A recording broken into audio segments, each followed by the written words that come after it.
نماز شب پڑھنے والے بڑے پوشیدہ طریقے سے سبقت کی پابندی لے گئے۔ ایک ہمارے دوست نے بزرگ سے سوال کیا کہ جناب نماز شب کی توفیق پانے کے لیے کیا کریں؟ بزرگ نے فرمایا بسم اللہ، اگر سورہ کہف کی آخر کی آیات پڑھنے اور اس کا اہتمام برتنے سے بھی مسئلہ حل نہ ہو تو پھر نماز شب آدھی رات سے پہلے پڑھ لی جائے۔ ہمارے ایک پیارے سے دوست نے بھی بزرگ سے سوال کیا کہ جناب نماز شب اور سحر خیزی کے سلسلہ میں ذرا سست ہوں، برائے مہربانی رہنمائی فرمائیے۔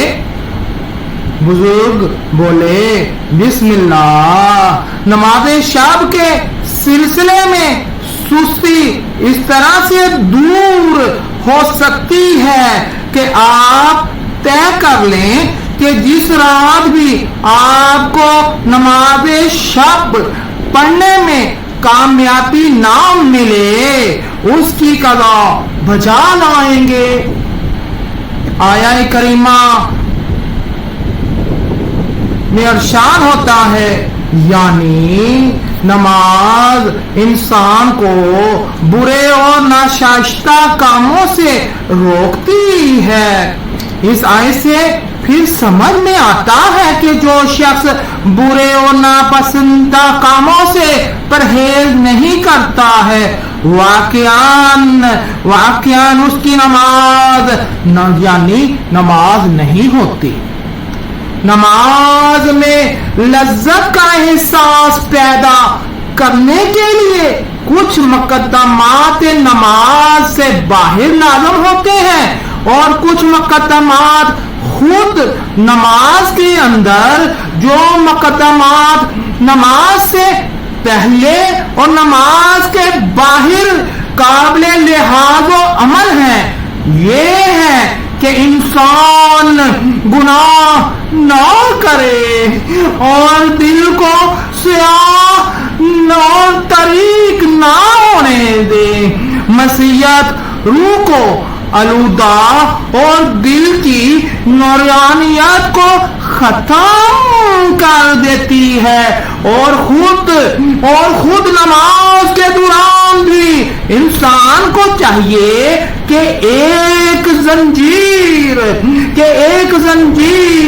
اور ایک تار اپنے چاروں طرف کھینچ لے تاکہ وہاں غیر خدا داخل نہ ہو سکے، یعنی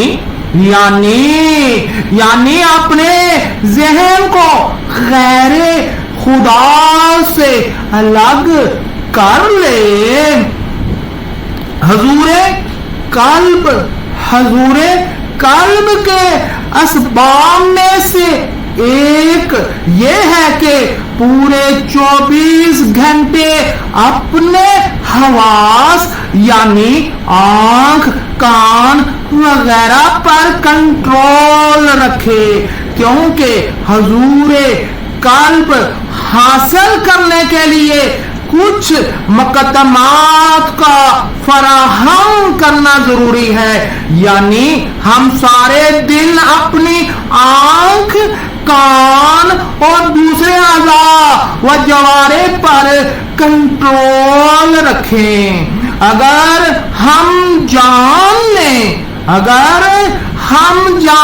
لیں کہ انسان کے امور کی اصلاح عبادت کی اصلاح سے وابستہ ہے اور عبادت میں سر فہرست نماز ہے، اور نماز کی اصلاح خشوع و خضوع سے، اور خشوع و خضوع بھی لہو باتوں سے کنارہ کشی اختیار کرنے سے حاصل ہوتا ہے، تو پھر معاملہ تمام ہے۔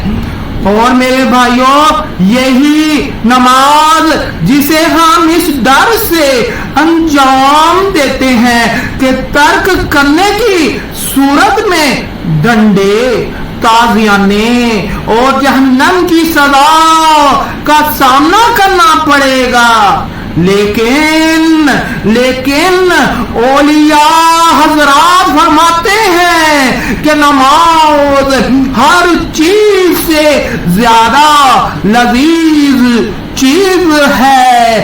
یہی سادہ اور سامنے کی چیزیں جیسے نماز بعض کو آسمانوں تک پہنچا دیتی ہے اور بعض کے لیے کچھ بھی نہیں ہوتی، بعض کے لیے اعلیٰ ہوتی ہے اور بعض کے لیے کچھ بھی معلوم نہیں کہ یہ معجون کڑوی ہے یا میٹھی۔ ایک ہمارے پیارے سے دوست نے بزرگ سے سوال کیا، جناب اعلیٰ میں چاہتا ہوں کہ نماز میں سارے اذکار کو درک کروں اور سمجھوں اور اس نور کو درک کروں تاکہ اس نور کے ساتھ ساتھ آگے بڑھوں۔ بزرگ نے فرمایا بسم اللہ۔ آپ حضور قلب کے شرائط کے ساتھ اپنے اعمال انجام دیتے رہیں، اس کے بدلے میں کیا ہوگا یہ ہم سے مربوط نہیں۔ سجدہ خضوع کی انتہا ہے، یعنی کہ ہم ہیچ ہیں اور تیرے سامنے خاک ہیں۔ ہمارے ایک پیارے سے دوست نے بزرگ سے سوال کیا، حکم الہی مخصوصاً نماز کی ادائیگی میں خشوع و خضوع کے ساتھ رہنے کے لیے ہمیں کیا کرنا ہوگا؟ بزرگ نے فرمایا بسم اللہ بسم اللہ۔ نماز کے آغاز میں محمد مصطفیٰ صلی اللہ علیہ وآلہ وسلم سے حقیقی توسل کرے اور عمل کو کامل طریقے پر انجام دیجئے تو سب کچھ تمام ہے۔ یا اللہ اپنے فضل و کرم سے، اپنے رحم سے یا اللہ ہمیں نماز کی معرفت عطا فرما، سجدے کی معرفت عطا فرما، رکوع کی معرفت عطا فرما، قیام کی معرفت عطا فرما، ذکر و اذکار کی معرفت عطا فرما اور ہمیں ان کو صحیح طور پر بجا لانے کی توفیق عطا فرما۔ یا اللہ میں نماز شام پڑھنے کی توفیق عطا فرما، ہم صحیح معنوں میں تیری بندگی کر سکے، اس کی توفیق عطا فرما، عبادات اور ذکر و اذکار اور تیری مخلوق کی خدمت کر سکے، ہم پر احسان فرما، ہم پر احسان فرما، اپنا فضل و کرم عطا فرما۔ یا رب یا اللہ